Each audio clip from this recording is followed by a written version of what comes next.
Breaking news. Malaysia থেকে দেশে ফিরছে কন্টেন্ট ক্রিয়েটর দীপঙ্কর দাস দীপের নিথর দেহ।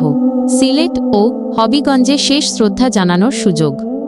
দীর্ঘ প্রতীক্ষার পর অবশেষে আজ মঙ্গলবার কন্টেন্ট ক্রিয়েটর দীপঙ্কর দাস দীপের মরদেহ দেশে ফিরছে। হৃদরোগে আক্রান্ত হয়ে মালয়েশিয়ায় এই তরুণ প্রাণ হারান।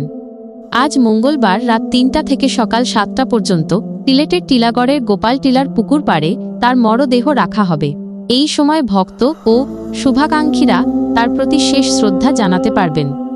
সকাল ৭টার পর মরদেহ নিয়ে যাওয়া হবে তার গ্রামের বাড়ি হবিগঞ্জের বাহুবলের পুটিচুরি মণ্ডল কাপনে। সেখানেই সম্পন্ন হবে তার শেষকৃত্য। পুটিচুরিতেও সকাল ৭টার পর থেকে শেষ শ্রদ্ধা জানানোর সুযোগ থাকবে। দীপঙ্কর দাস দীপের অকাল প্রয়াণে তার পরিবার, বন্ধু ও ভক্তদের মধ্যে গভীর শোকের ছায়া নেমে এসেছে। তার আত্মার চিরশান্তি কামনা করছি। এই ছিল এখনকার মতো আপডেট। আরও বিস্তারিত জানতে চোখ রাখুন আমাদের পরবর্তী সংবাদে।